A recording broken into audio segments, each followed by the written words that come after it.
Oh, That's okay. this Thankfully, I'll is be near the start. You obviously want to watch Nevin, do you? At 8. No, no, no. He's in Limerick. All right. Who's Nevin?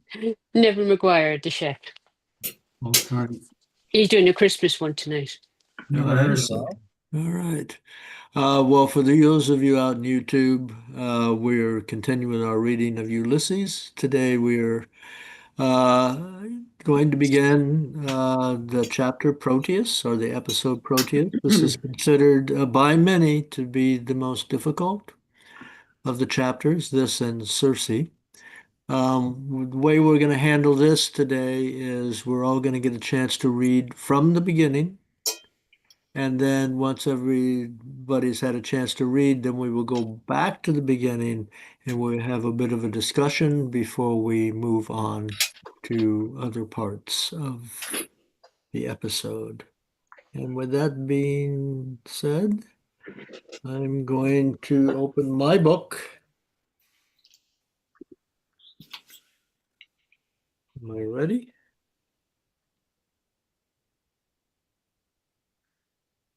I should have gotten to the page. What's the Wordsworth page, please?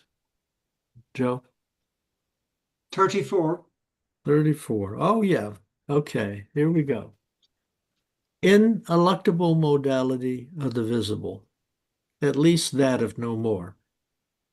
Thought through my eyes. Signature of all things I am here to read. Sea spawn and sea wrack. The nearing tide, that rusty boot, snot green, blue silver, rust, colored signs. Limits of the diaphane. But, he adds, in bodies. Then he was aware of them bodies before of them colored. How? By knocking his sconce against them, sure. Go easy. Bald he was and a millionaire. Maestro de color que sano. Limit of the diaphane in. YN? Diaphane, adiaphane. If you can put your 5 fingers through it, it is a gate, if not a door. Shut your eyes and see. Next reader, please. Stephen closed his eyes to hear his boots crush crackling rack and shells. You are walking through it howsomever. I am a stride at a time, a very short space of time through very short times of space. 5, 6. The Netherlander. Sorry, exactly. And that is the electrical modality of the audible. Open your eyes. No, Jesus, if I fell over a cliff, that Beatles or his base fell through the Nebenninder ineluctably. I am getting on nicely in dark. My ash sword hangs at my side. Tap with it. They do. My 2 feet in his boots are at the ends of his legs. Neven and Mander. Sounds solid, made by mallet of Los Demiurgos. Good. Am I walking into eternity along Sandy Mount Strand? Crush, crack, crick, crick. Wild shells, wild sea money. Dominic Deasy kens them. Next, please. Won't you come to Sandy Mount, Madeline de Mare? Rhythm begins, you see. I hear a catalectic tetrameter of iambs marching. No, a gallop. Decline the mare. Open your eyes now. I will. One moment. Has all vanished since, if I open and am forever in the black ad diaphane? Basta. I will see if I can see. See now. They are all the time without you, and ever shall be, world without end amen. They came down the steps from Leahy's terrace prudently, Frau and Zimmer, and down the shelving Sure, flabbily their splayed feet sinking into the silted sand. Like me, like algae, coming down to our mighty mother. Number one swung lordly her midwife's bag. The others, Gamp poked in the beach. From the Liberties, out for the day, Mrs. Florence McCabe, relics of the late Patrick McCabe, deeply lamented of Bride Street. Next reader.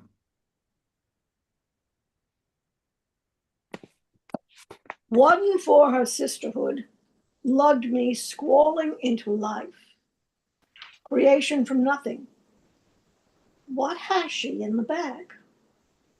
I miss birth, with a traveling navel cord, hushed in ruddy wool. The cords of all laid back, strand entwining cable of all flesh. That is why, mystic monks, will you be as gods? Gaze in your omphalos. Hello, Kinshir. Put me on to Eatonville. Aleph Alpha Naught Naught 1. Spouse and helpmeet of Adam Cadman. Kiva, naked Eve. She had no navel. Gaze, belly without blemish. Bulging bill, a buckler of taut vellum. No, white heaped corn, orient and immortal, standing from everlasting to everlasting, womb of sin. Next. Wombed in sin, darkness I was too, made, not begotten. By them, the man with my voice and my eyes and a ghost woman with ashes on her breath, they clasped and sundered, did the coupler's will. But before the ages he willed me, and now may not will me away or ever. A lex aeterna stays about him. Is that then the divine substance wherein Father and Son are consubstantial? Where is poor dear Arius to try conclusions, warring his life long through the contransmagnific and Jubangtentiality, ill-starred Hesiarch? In a Greek water closet, he breathed his last, euthanasia. With bearded mitre and with crozier stalled upon his throne, widower of a widowed sea, with upstiffed omophorion, with clotted hinder parts. Airs romped around him, nipping and eager airs. They are coming, waves, the white-maned seahorses champing, bright wind-bridled, the steeds of Manannan. I must not forget his letter for the press. And after, the ship. 12:30. By the way, go easy with that money like a good young imbecile. Yes, I must. Anne? Yes. His pace slackened. Here, am I going to Aunt Sarah's or not? My consubstantial father's voice. Did you see anything of your autistic brother Stephen lately? No? Sure he's not down in Strasbourg Terrace with his Aunt Sally? Couldn't he fly a bit higher than that, eh? And tell us, Stephen, how is Uncle Sal? Oh, weeping God, the things I married into. The boys up in the hayloft. The drunken little costrawer and his brother, the cornet player. Highly respectable gondoliers and skew-eyed Walter, stirring his father no less. Sir, yes, sir, no, sir. Jesus wept, and no wonder, by Christ. I pulled the wheezy bell of their shuttered cottage and wait. They take me for a dun, peer out from a coign of vantage. It's Stephen, sir. Let him in, let Stephen in. A bolt drawn back, and Walter welcomes me. We thought you were someone else. In his broad bed, Nuncle Richie, pillowed and blanketed, extends over the hillock, of his knees, a sturdy forearm, clenched-chested. He has washed the upper moiety. Morrow, nephew, sit down and take a walk. He lays aside the lapboard whereon he drafts his bills of cost for the eyes of Master Gough and Master Shapland, Tandy, filing contents in common searchers and a writ of Jesus Tecum, a bog oak frame over his bald head. Wild respite. The drone of his misleading whistle brings Walter back. Yes, sir. Moult for Richie and Stephen, tell mother. Where is she? Bathing Chrissy, sir. Papa's little bed pal. Lump of love. No, Uncle Richie. Call me Richie, damn you, Lydia Water. Glowers, whuska. Uncle Richie, really? Sit down, or by the law, Harry, I'll knock you down. Walter squints vainly for a chair. He has nothing to sit down on, sir. He has nowhere to put it, you mug. Bring in our Chippendale chair.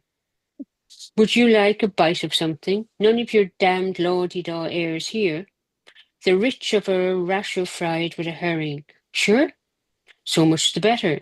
We've nothing in the house but backache pills. Dave. Alerta. He drones bars of Fernando's Aria di Sortita. The grandest number, Stephen, in the whole opera. Listen.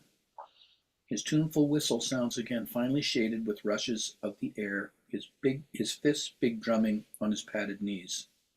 This wind is sweeter. Houses of decay, mine, his and all. Told the Clongowes gentry you had an uncle a judge and an uncle a general in the army. Come out of them, Stephen.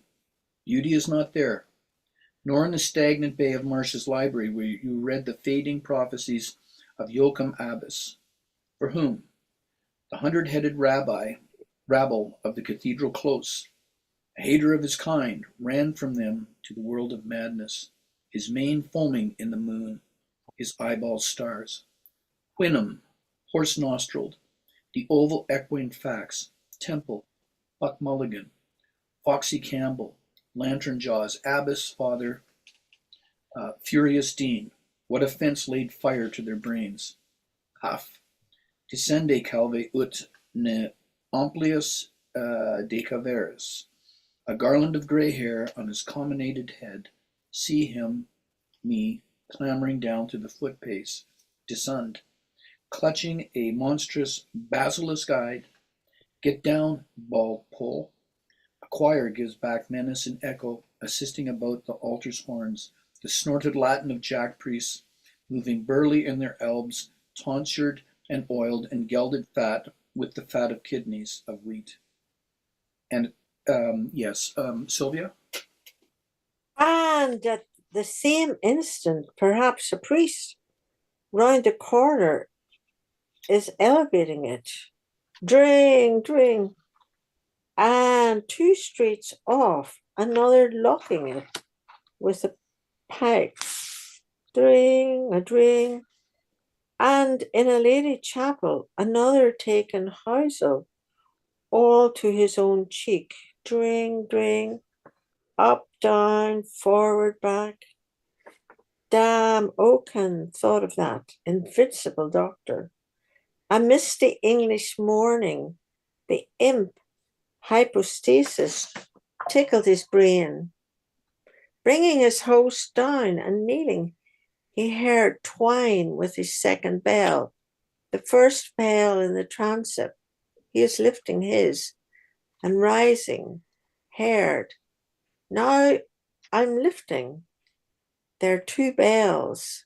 He is kneeling. Twang with diphthong. Cousin Peter, you will never be a saint. Isle of Saints. You were awfully holy, weren't you? You prayed to the Blessed Virgin that you might not have a red nose. You prayed to the devil in Serpentine Avenue that the Fubsy widow in front might lift her skirt still more from the wet street. Oh, see, Certo. Sell your soul for that. Do. dyed rags pinned round the squaw. More, tell me, more still. On the top of the host tram, alone, crying to the rain.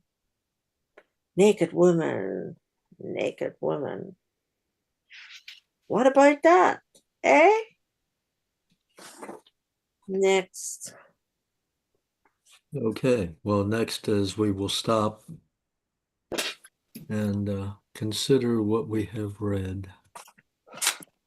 I've never enjoyed this chapter more. Yes. Yes. X. That's good. I mean, when I first started reading this many years ago, this was where I stopped.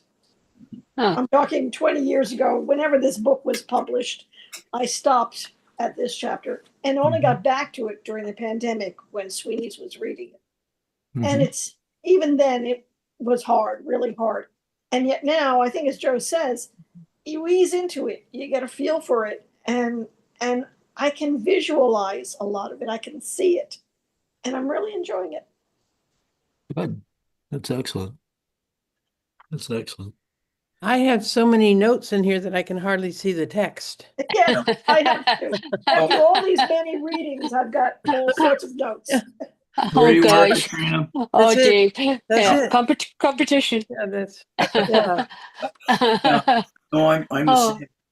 But I oh, think good. Katrina, what it does show is the depth of what Stephen knows. I'm not sure that I'm an entirely sympathetic observer of Stephen as the novel, goes on. But he shows to advantage, I think, in this chapter in terms of just his intellectual scope. Now, how deep it is, I guess we could talk about, but he sure knows a lot of things. He's collected a lot of flotsam and jetsam for sure. Yes. I'm looking at this as the thoughts, as the mind of a young, immature man who is trying to get his bearings in the world, but he's being thought by his information. He's not really mastered by any stretch of the imagination the art of thinking. And he's kind of wandering. He's really the classic novice meditator Yeah. who, when they quiet down, everything comes rushing in a flood, and some things start washing away other things. But he's really like the water rushing in on the beach. And anybody who's been to a beach knows that the water will bring in and take out whatever happens to be at hand. There's no particular logic to it. And that's what I feel here. This is him wrestling with who he is. One of the strongest pieces of text, and it's a little tiny couple of words that really hit me, was from before the ages, he willed me. Doesn't that say everything? And there's a capital letter on the H. Yeah, well, we know who the he is, yes. Yeah. Where's that, Lois, please? I'm in Gabler, and it's line 50-ish, between 45 Perfect. and 50. Perfect.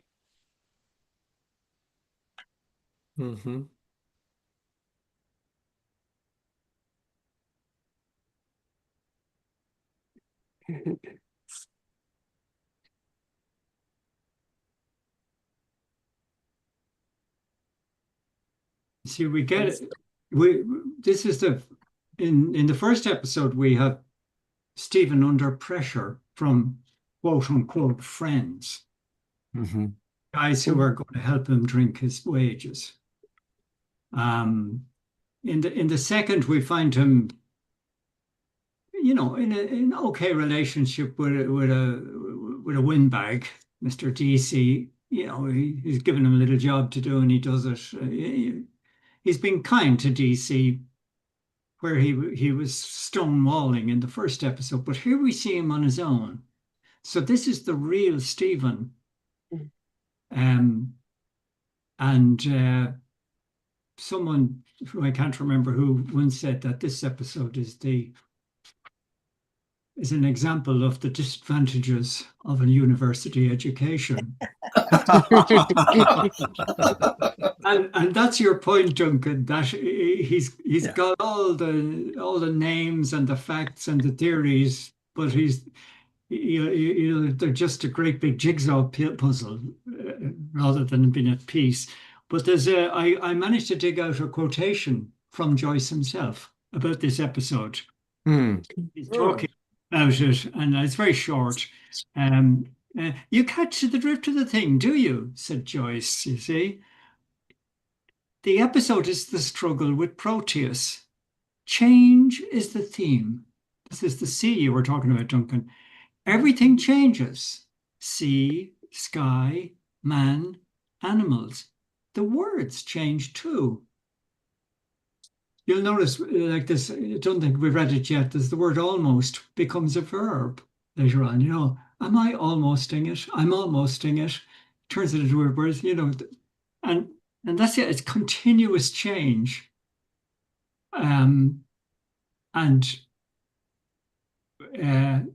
If I was to just draw attention to the second paragraph, and I'll stop.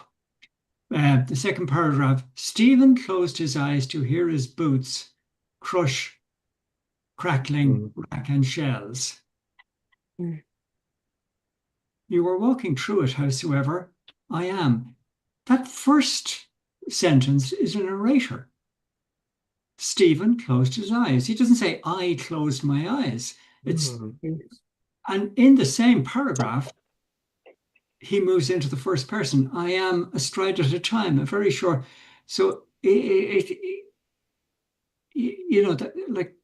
is a combination of internal monologue and narrator in the one paragraph. So everything is change here, and that's what makes it all so difficult.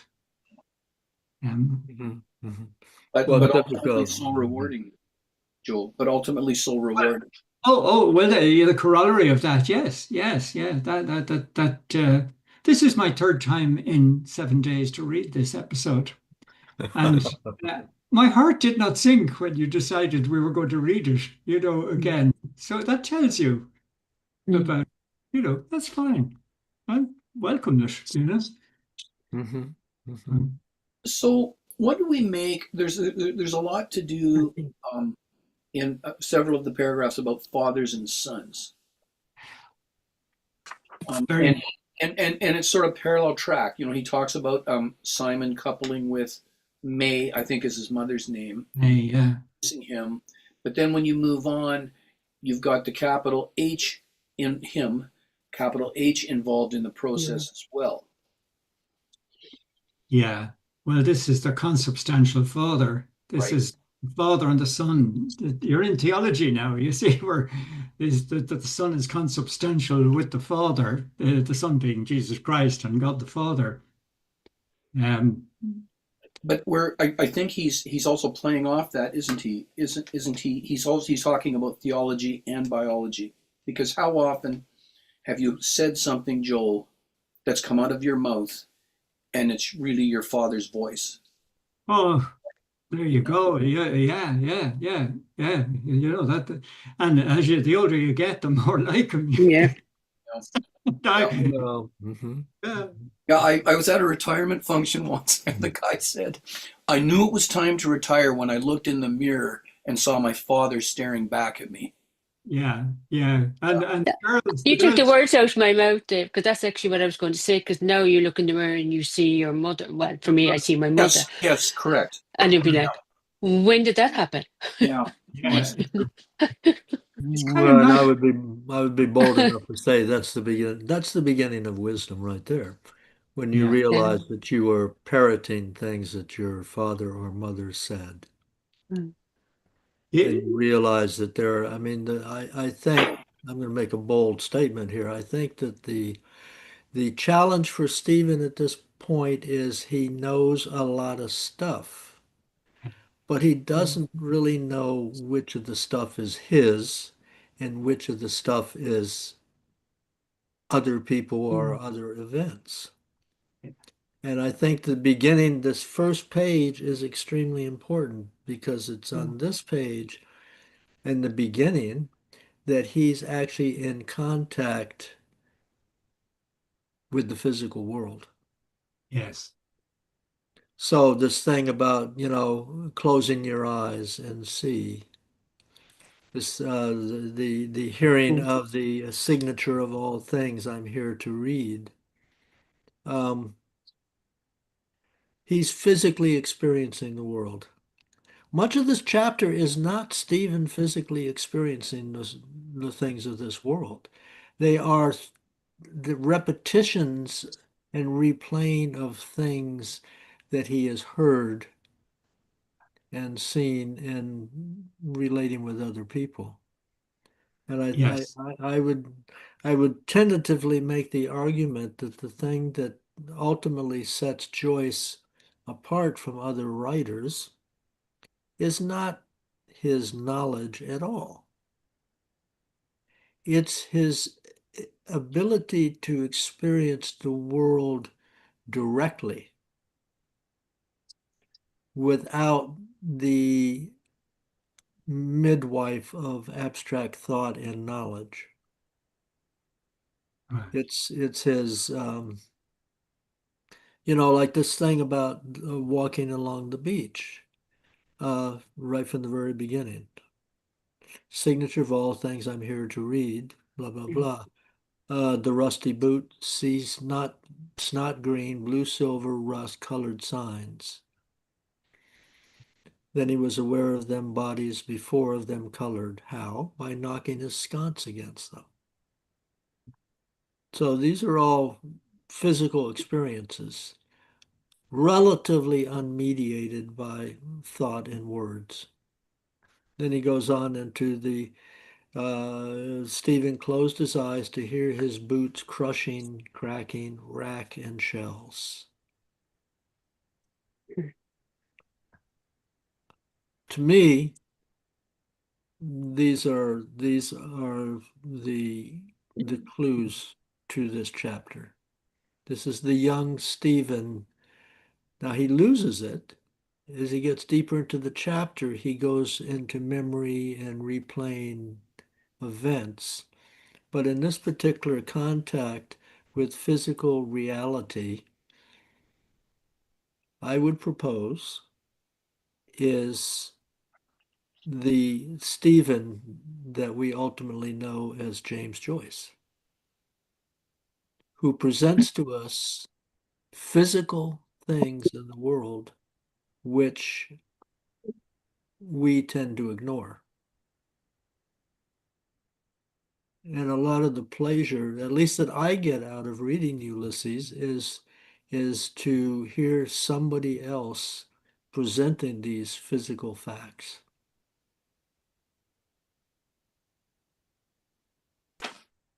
Okay, anyway, I'll stop. I'm Yeah. Can Yeah. you That's good. That's good. kicked off your point with the statement of something about Joyce's genius?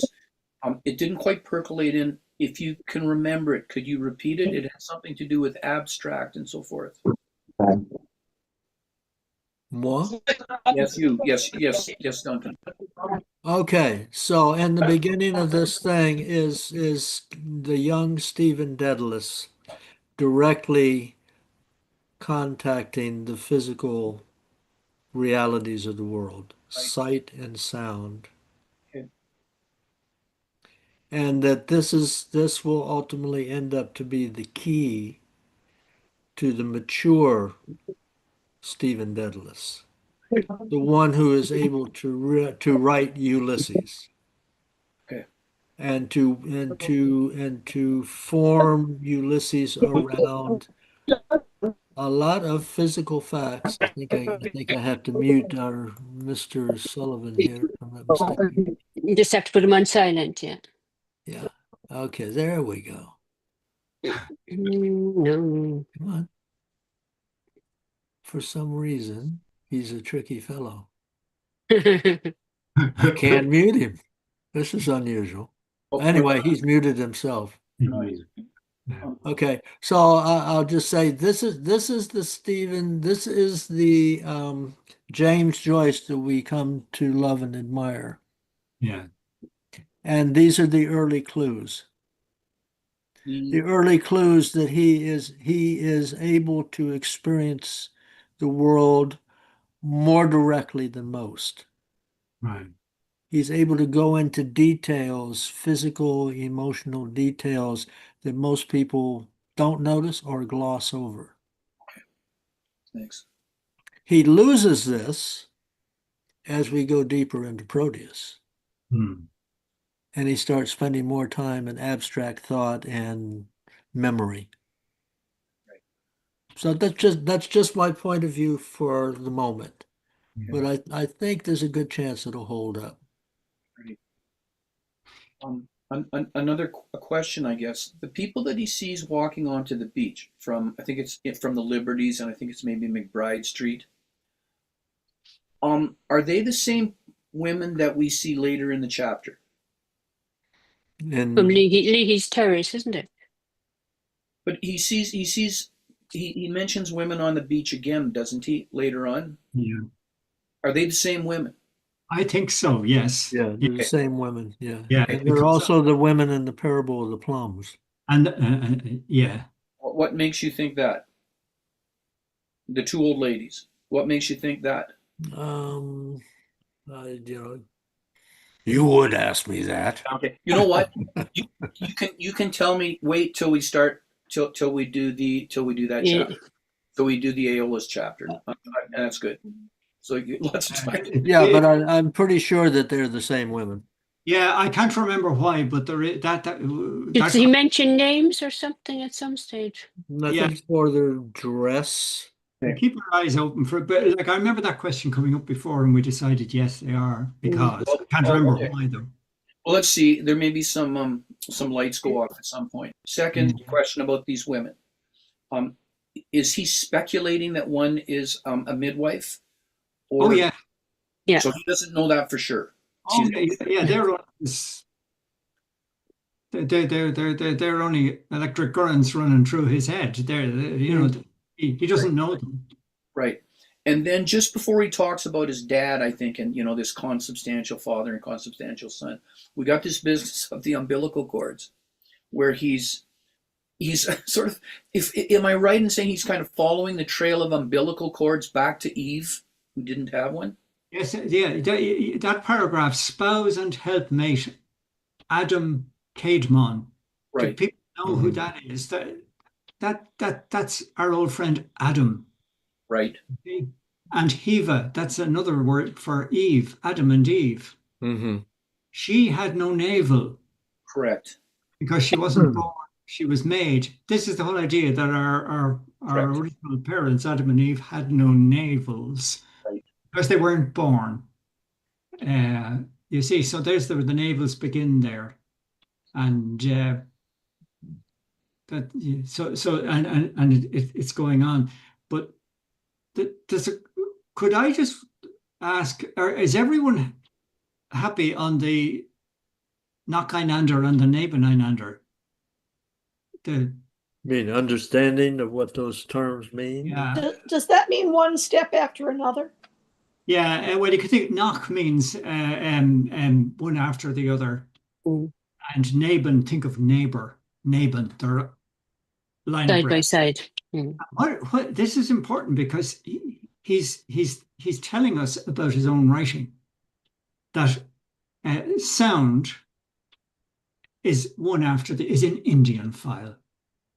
So if you get 200 musicians to play every note in Beethoven at the same instant, it won't sound at all nice. It has to exist in time. Painting, on the other hand, when you paint a picture, every fact in it is taken in at the one moment. You don't. It has to be presented there and then. And what Joyce is really saying is that he's going to make a book that is nebeneinander, that is more like a painting, you see? And what's puzzling, what he's throwing in here is the difficulty that this nebeneinander, nacheinander is obsolete. Because it's obsolete. Absolutely. Go and see a little early movie. And here are pictures which exist in time, not all in one instance. You see? See the problem? That this nacheinander and nebeneinander no longer applies. It's like he's a modernist. 100 years ago, they couldn't fly. Now we can fly. And he's saying, I can write a book that's like a painting. You see, this is what's going there. You think of a Charlie Chaplin. I know Charlie Chaplin wasn't around in 1904, but think of the black and white movies. There are a series of pictures. No. Well, that should be nebeneinander, and it's not. It's nacheinander. So can you see that he's telling us something about his book, and then he's also telling us, like, this is something you do with a child. This is peekaboo. Watch out for the word peekaboo. Peekaboo comes. We play that with kids. Peekaboo. I'm gone. I'm back. I'm gone. I'm back. It's all very simple. What he's doing, and he puts the word peekaboo in there. I can't. I'm not going looking for the word, but we'll come across it. It's there. Okay. And and that ties in with this is the young child, as it were, that you're referring to, Duncan, you know. But that nebeneinander and nacheinander is a very simple concept that you can't play a whole tune in 1 second. But you can, and like in the pictures, this is what you do in paintings. You know, if you're doing a painting of the Adoration of the Magi, you know, you've got the Bethlehem, and you have the donkey, and you have the three wise men, but somewhere in the sky you'll see the crucifix. You know, it all has to go on the one at the one sitting. You see it all, and that's all. So I just there's another one there. I promised to stop a long time ago. I'll definitely stop after this. You see, won't you come to Sandy Mount, Madeleine the Mare? Rhythm begins here, and then a catalectic tetrameter. That is a misprint. That is considered a misprint because on the manuscript there's no gap. There's no space between the A and the catalectic. In other words, a catalectic, which means a tetrameter that's missing its final syllable. Joe, what page are you referring to? 34. The first page. Oh, the first page. First page. Won't you come to Sandy Mount, Madeleine the Mare? And he's telling us that word is not there. Okay. Madeleine the Mare, rhythm begins, you see, I hear. So are you saying that acatalectic is two separate words? Yeah, that is the consensus. The handwritten manuscript shows it like that. But he never corrected this. But he's pointing to the last syllable of mare. That is not the word mare. That is the word mare.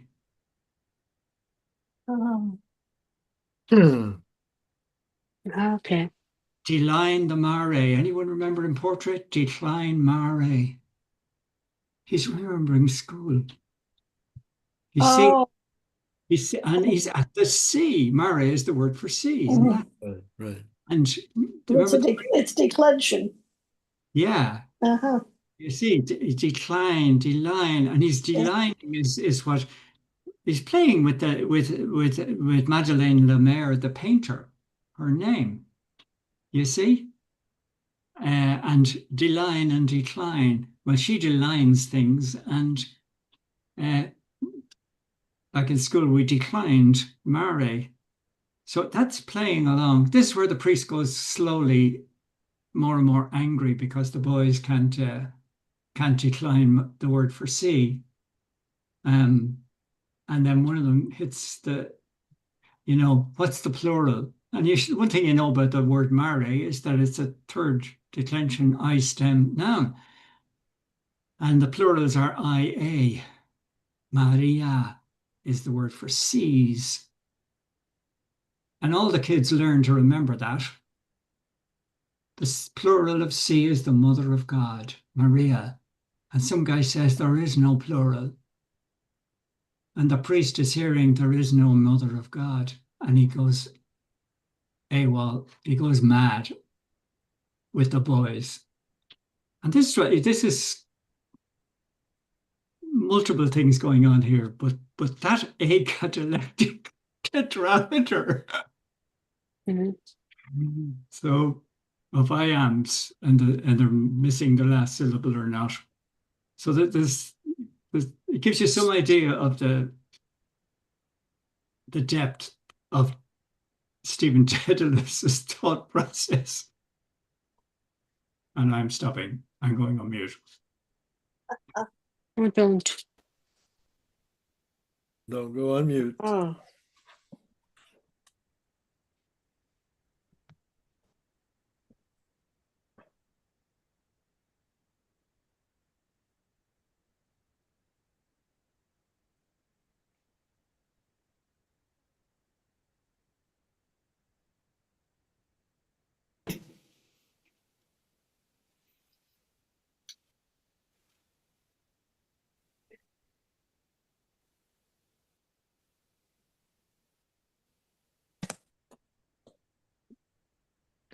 I find it very interesting how quickly he moves from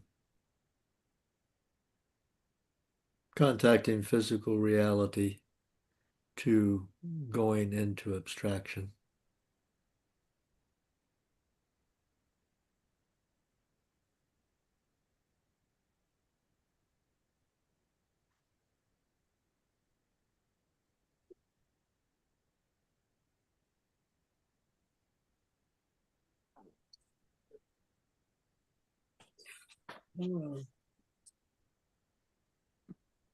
He can be himself.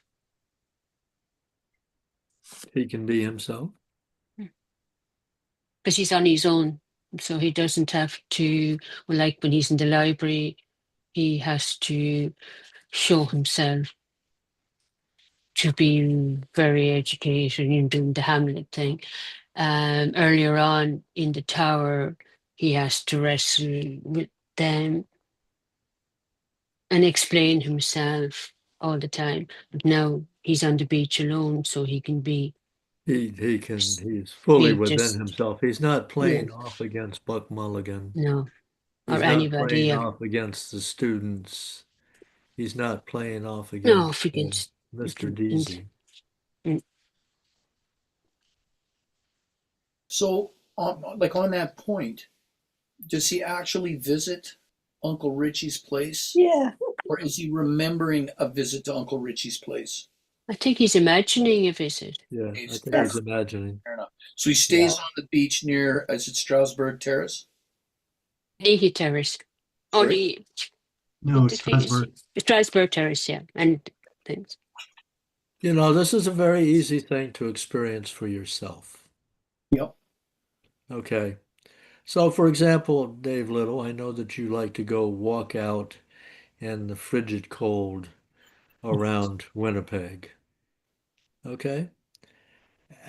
But I would imagine it would be very interesting, and and you don't have to tell me next time, but how long after you leave the house are you mainly concerned?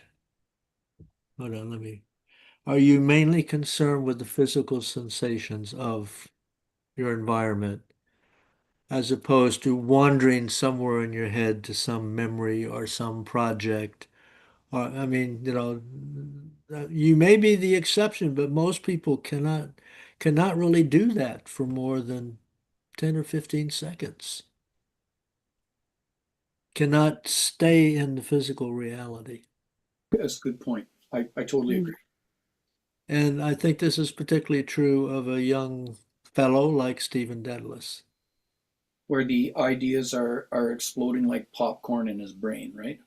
Right, and you have the conceit that, once you have enough ideas, you can reform the world, or you can become fabulously wealthy, or you'll get some gain. These ideas will give you the tools. I mean, I think as we get older, we go, yeah, ideas are really interesting, and memories are really interesting. Um, but we don't have to pursue them with quite the greediness that we do when we're younger. Because we learn that, okay, fine, that's a good idea. I'm really glad I know that. It's not going to save the world. It's not going to save me. It's not going to make me fabulously wealthy. But it's an interesting idea.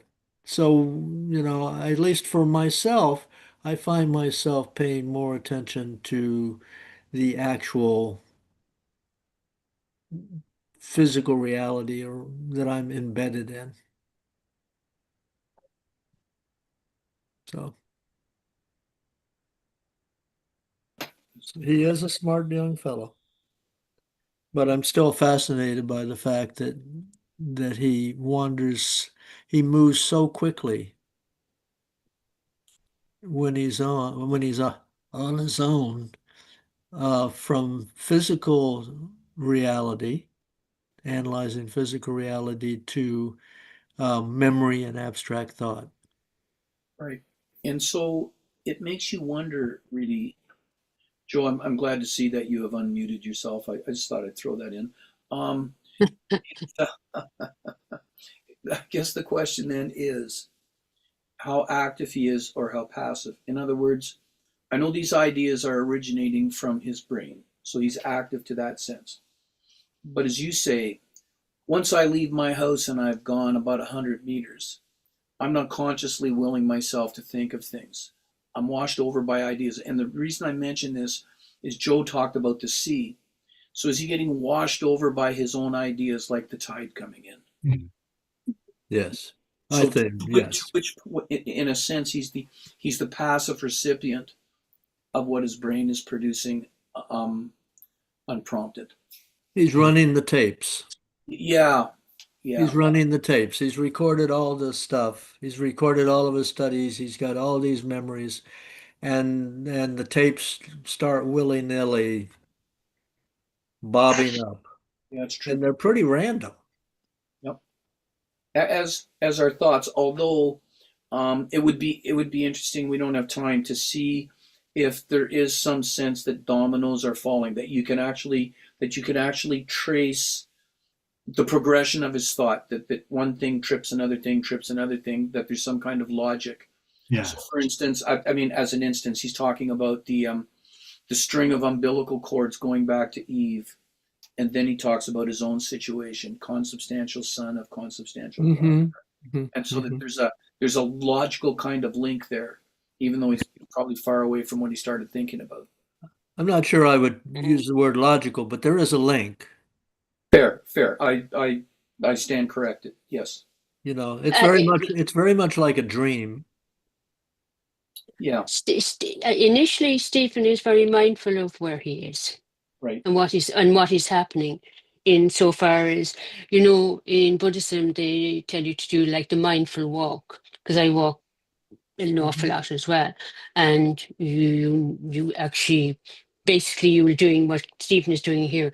You're very aware of every step you take. So Stephen here is actually being very mindful. He knows where he is. He closes his eyes so that he can hear every step that he's taken. As against, normally you walk on the beach and you don't realize that you're walking on shells, you don't hear the noise, you don't feel anything. So initially, he is really there completely and fully. Initially, for a short time. Oh, yeah, but he is there. Oh, wow. Yeah. I'm thinking of Beckett, Right, one of the Beckett plays here. Yeah, yeah. Sullivan going in the dark. Yeah. Hello, everybody. Hello I'm there. back. I was in a pub, and now I'm in my car. Be Ah, careful. but I'm not driving. Oh, that's okay. okay. Well, thank you for saying hello and for Yeah. being here. Yeah, it's a pleasure. I didn't want to miss it, but I was at a funeral, which I Ah, couldn't avoid. But good Well, to see your you all. image Good that to you're be here. presenting right, the image you're presenting right now, Mr. O'Sullivan, is very appropriate for just coming from a funeral. Oh, I see. Yes. Yeah, yeah. You're a bit We have your face and your glasses surrounded in dark How's black. that? yeah. you're a I bit can see you better with my disembodied. glasses on. Hmm? You're a bit disembodied. Yes. In a way, yes. Perhaps we should read on another round to finish up today. Could it just draw attention, because I think it's very important, Mm-hmm. that this is the first inkling we have that Stephen has not possibly been in receipt of the best fathering that a man could have. If he's walking towards, or on his left side would be Strasbourg Terrace. He's going to call over to his aunt. That's probably where he intended. He then begins to hear his father, my consubstantial father's voice, as he calls it. Mm-hmm. And it's terrible things, you know. Yes. Where's I your, agree totally, Joe. you Did you know, see anything of your artist brother? It's yeah. almost condescending. Is he over there with them? Could he not Mm, fly a bit higher than that? And mm, his uncle, so I'm weeping. God, the things I'm married. mm, And, you know, and this is a description of the Murrays. Right. mm, I'm also in a group that's reading Elman, and we just happen to be on that page where it deals with his father. And these are the words of his father about his wife's family. Yeah. So it you know, this idea of the son in search of a father is like nowhere in the book does Stephen say, I really need a father, or does Bloom say, I would really like to have a son. But they have a subconscious need Mm-hmm. that is satisfied by their conversation over a cup of coffee and in the cabman shelter, you see. And but this is the first indication of what you know what it's like. Um, and the violent family background of James Joyce. mm. You know, Stanislaus never forgave his father for his father's behavior. No, Mm-hmm. James I did. do remember that. Yeah. So, What was the violence, Joe? hmm? What violence was there in the family? uh, He was an alcoholic. Coming Oh, I home, see. few drinks on you, in down in the house in Bray. There isn't it in. I think it's in My Brother's Keeper. The uh, James jumped on his father's back to stop him hitting his mother, and Oh, uh, okay. and when she was dying, and this is the thing why Stephen is so upset about his mother's Mm, death. His mother's death went on. The final part of all that vomiting went on for a very long time, from what was it, 4 months up plus a few days. And the father was shouting at her, "Would you get on with it and just die?" mm, Oh, That's what Jesus. the father said to the mother. His wife, who was dying, mm, yeah. Jesus, Mother You, of God. you can see you know, and this is in the full hearing of the children, you know. So, God. so you can see that, but you know, it took me a long time to see that the connect that this book is about a son's search for a father, you know, but it's a Mm. subconscious, unconscious, whatever the right word is. He's not going around putting ads in the paper for a father. You know, but Mhm. he has a need of an understanding older male person. Mm. So Yeah, because when Yeah. when John Joyce and his mother went to Dublin after the father died, which would be Stephen's grandfather, and then he married May, and I can't remember where I was reading this. She came back to Cork, but there was never another connection between the two of them, even though he was an only child. And yeah, she's buried out in St. Joseph's Cemetery. And I went out there one time and did a tour of the cemetery, hoping that they'd be able to find it. And I asked them, they don't. They don't know where she is. Obviously, she's very old, but and that's that's so sad. yeah. But Mm. John Joyce had two engagements. This is why the Murrays didn't like him. They had Mm. two engagements in which he was violent to his fiancées. Oh, Uh, I didn't know that. alcohol I didn't either. Mm. induced violence. So there's it's very understated here. Mhm. Mm. So but Joyce's mother, but Joyce wanted, or John Joyce and two of his relatives decided to go away to join the French army, and his mother caught up with them in London and brought her son home. So she must have been a tough lady, you know. Oh, I'd say Yeah. she was, yeah. Wow. Mhm. Mhm. Mhm. Mm. Right. So, Joe, Yeah. does Joyce draw on this for the story counterparts in Dublin on his father? Is that the I'll say a Hail Mary for you? Yes, that's You it. know, He beats the son at the very end, Joe. That yeah, story. yeah, He comes home drunk. that's one of Mm. his uncles. That's one of the Murray side of the family actually that happened with. Yeah. John Joyce is innocent of that particular. But the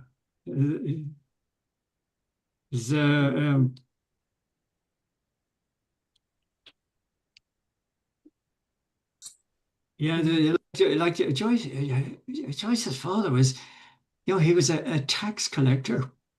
It was a very easy job. He was given it as a sinecure for political work he did, getting the Liberals elected to the Dublin Corporation. Mhm. So he had a cushy number. Um, Yeah. but he, he like he found himself bringing people to court for not paying rates. One day, one of them showed up with a receipt for payment Mm. signed by him, but the Uh, money was never Yeah. processed back in the corporation tax office. So, he was pocketing the money as well from the tax he was collecting, and then sending reminders to people and taking them to court. And he got away with it. Poor guy the debt was made to be paid by the judge because the judge said Mr. Joyce was an upstanding gentleman. He was a pal of his. Mm. right, but he was actually let go not too long after that, right? Yeah, Even though he's not found guilty. yeah, there was, to use the great word we use in accountancy, there was some confusion about funds, and they decided to abolish the whole tax collection system that they had and put in a new Mm. one.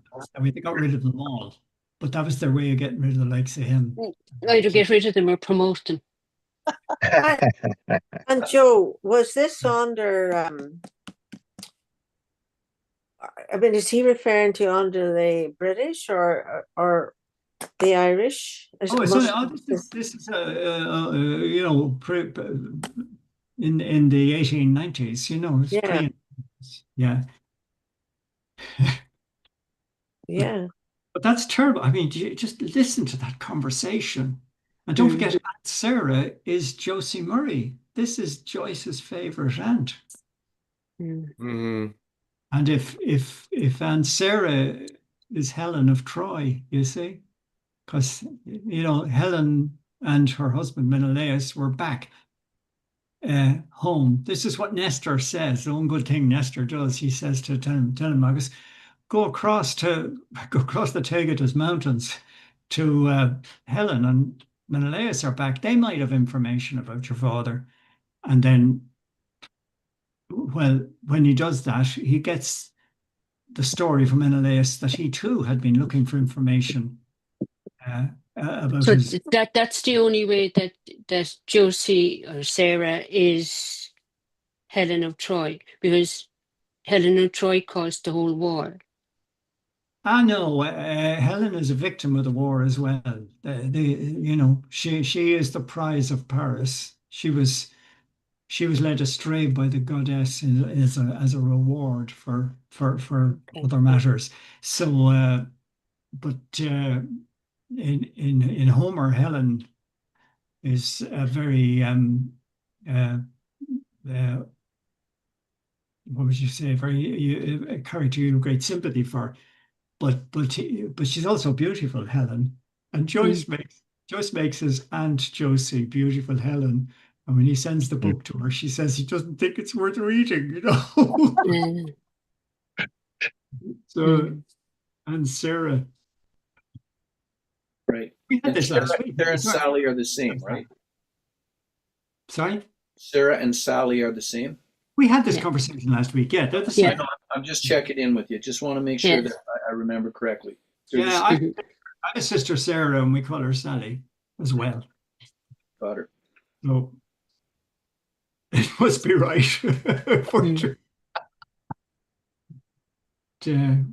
the things I married into, and he moves to Bray, moves his wife 13 miles away from the family, so to get away from them, so they can't call around visiting.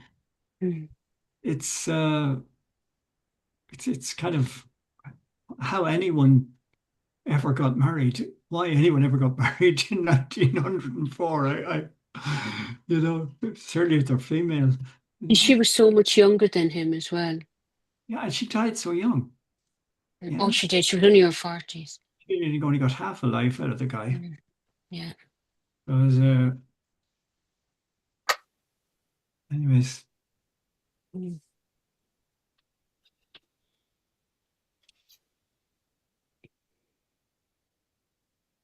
it was all due to as you said last week, due to singing in the choir. That's right. By the way, They were in the choir together. Yeah, in the choir in that church. We visited that. Three patrons. Yeah, three patrons, not mine. That was the best choir in Ireland. They had an Italian a priest who was in charge of Vatican choirs and all this sort of thing, and he was posted in there for some reason. And he started the choir and he got it up to a very high standard. So Joyce must have been a great singer. And both his mother and father, if you're out of key, you wouldn't be in that choir. And Didn't he enter a singing competition and came second and was very disappointed to have come second? Yeah, that's the Misty Medal. Yeah. He got the bronze medal. And Was it bronze? And it was Aunt Sarah he gave the medal to. He said, he threw it to her, he threw it across the room to her, to her chair. He says, no use to me, you can have it. And that's the Aunt Sarah, but it's Aunt Josie. And so there we go. I don't know if that adds anything to the story, and it's interesting that we don't want to ruin the book for anyone, but we're about to, in the near future, we will hear Stephen's father. And, he starts with more anger again. He's hanging around with that fella, he just sees us. Oh, and Hades you're talking about. There's my boy. He says, is he hanging around with that bastard? Like Yeah. And then we see him at a low point in Wandering Rocks, probably the lowest. Yes. Yeah, when he gets on his daughter money. Won't feed his children. Yeah.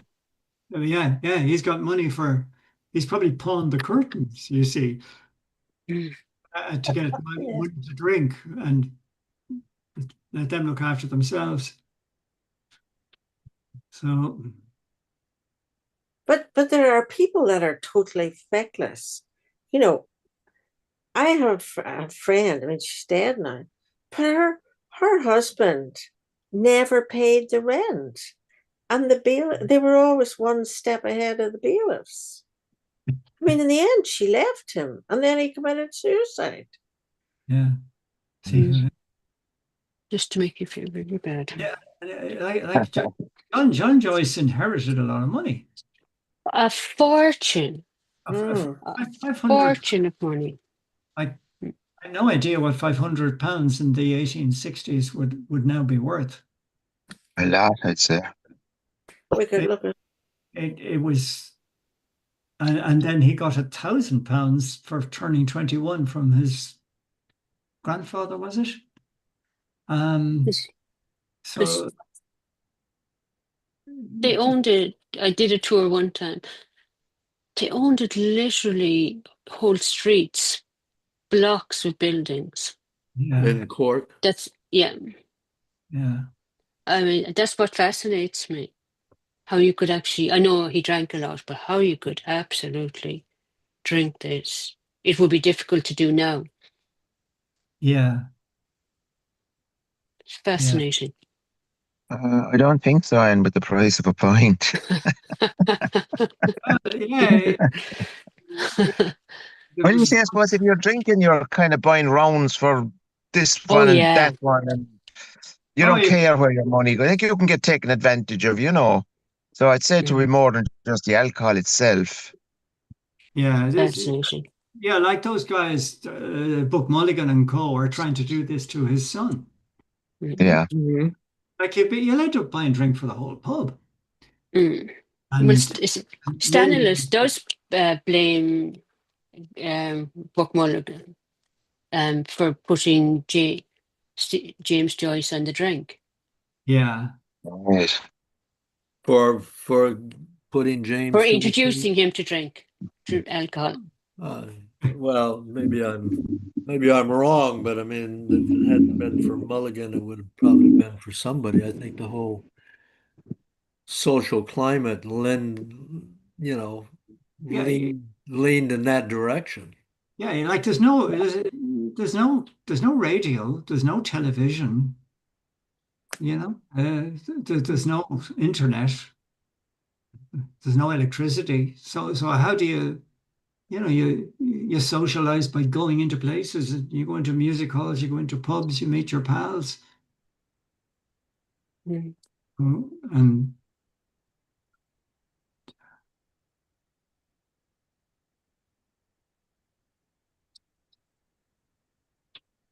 one of the Murray children, young man, used to refer to his father as Sir, Mhm. Sir, and that's getting, the father made fun of that. Mm. He used to imitate his voice and that sort of thing. I mean, John Joyce was making fun of the Murrays. John Well, he would Joyce. have been, yeah. This is Yeah, a classic inter-family squabble type thing. I mean, unfortunately, I know more about that than I want to know. yeah, But I mean, my father's family did not get along with my mother and vice versa. And my father was always nervous about her family. And I was mm, just kind of like, what's wrong with you people? No, come on. Mm. yeah. Oh yeah, it's yeah. You And the don't. drink thing, the drink thing is very familiar to me. I mean, I'm the first non-alcoholic in what, 3 generations. My father's father was not an alcoholic. He just owned a liquor store. Yeah. Oh, Mm. And the only reason, I mean, in a way, thank goodness. I mean, I saw examples of my uncle and my father, and I thought, man, I don't want to be like these guys. This is terrible. yeah. So I learned from negative examples. But certainly in Texas and a lot of parts of the United States, I mean, alcohol and now other drugs remains a serious problem in many, many families. Yeah, yeah, yeah. It certainly was. Like even when I was growing up in the 1950s, the image of the father going into the pub with the pay package and the child waiting outside to take the pay package off him before he went in. Mm-hmm. Because otherwise there'd be no food for the week. Be no food for anybody else, yeah. Like that was still a story that was told, and I even remember seeing it. Uh-huh. Well, I think some employers tried to pay the wives directly, but this was opposed. And believe it or not, the body that opposed it was the Catholic Church because they were denigrating the man as the head of the household. Oh, yes. Oh, Now, there's again. some perverse logic for you. Yeah, yeah. Mm-hmm. And Yeah. now you add the horses to it then, and you like the dead cert, put your money on throwaway, Yeah. and it went with the drink, the Mhm. tipping culture. So And very often you'll see the bookie is right beside a pub. right beside the pub, yeah, and the bookies with the black windows, so Mhm. nobody, the women couldn't see their husbands in their place. Mm-hmm. Mm-hmm. Yeah. Yeah. Money to be made. Yeah. Uh, So we need to make some decisions, I think. oh yeah, sorry, we're No, Okay. no, we're No, doing it's fine, great. but we do need Mhm. to make decisions about where we will begin the next time. can't Okay. remember. Are we Naked women. finished in line 131, 2, 3, around line 134? Yeah, Yeah. in Gabler, yes. Few Yeah, in words. Gabler's. Yeah. What Okay. naked woman? What Yeah. about? That's exactly. Isn't Page that her? 37 in Wordsworth, that is. How much? Okay. How much So in words? 37. 30. Okay. 37, Thank you, about Joe. Thank you. two-thirds of the way Your down. age.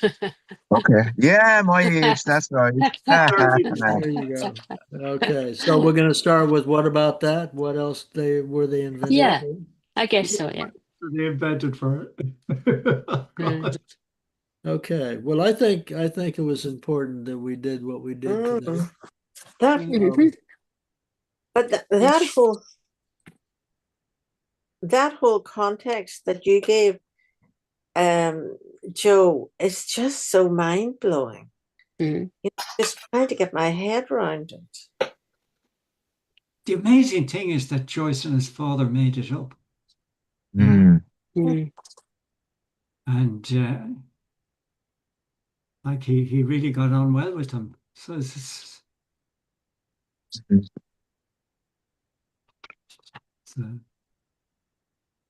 Look, the time is almost up, and I'd just like to ask a question before we go.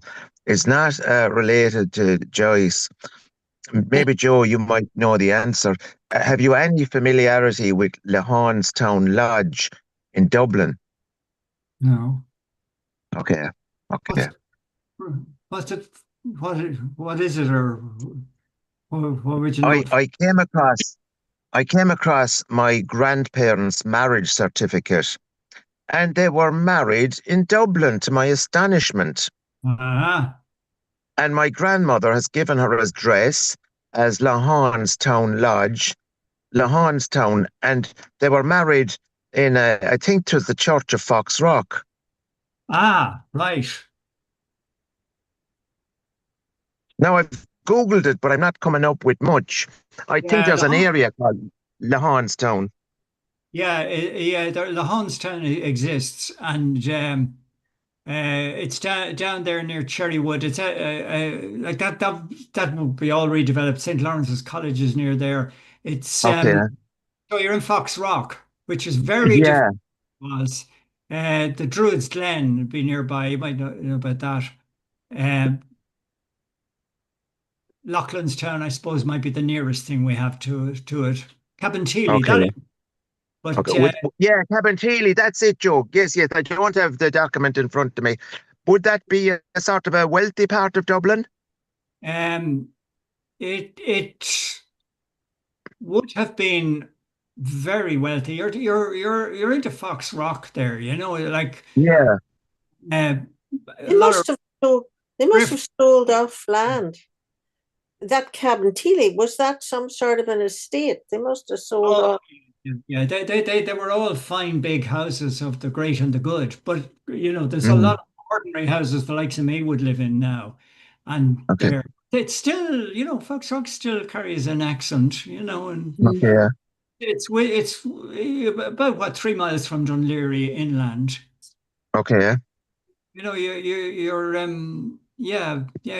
kind of they're married very near the opening of Ulysses. Right. That's interesting. Now, I'm absolutely astonished that they're married in Dublin Yeah, because normally you go back to the bride's area, which would have been County Limerick. They were both from County Limerick. yeah. But she was, as far as I know, she was up in Dublin working, and she states her profession as a nurse. So I'm speculating that she might have been a nurse to a family or a nanny or something Uh, like that. hospital in Loughlinstown. Is there? It was a hospital. I think it still is there. Yeah, it's not where Raymond de Valera died. I don't know. Yeah, there was like the Loughlinstown Hospital. Yeah, but that's Okay. still a hospital for that area, for that Yeah, that coastal area. I was at that hospital a few months ago myself. I'm visiting, and it's still there. Yeah, so yeah, that could have been where she was working. You see, and then when would they have been married? What kind of decade? Let me think. 1919, Joe. Oh wow, that's a long time ago, isn't it? That's Yeah. yeah, They yeah. would have been British subjects. Oh, very, Mm. very, very West British area. Yeah. Yeah, yeah. And Beckett as well. Like you're very close to Sam Beckett's Mm. kind of home there. Okay, okay. Like that's yeah, definitely. There's a touch of blue blood about you if you've got.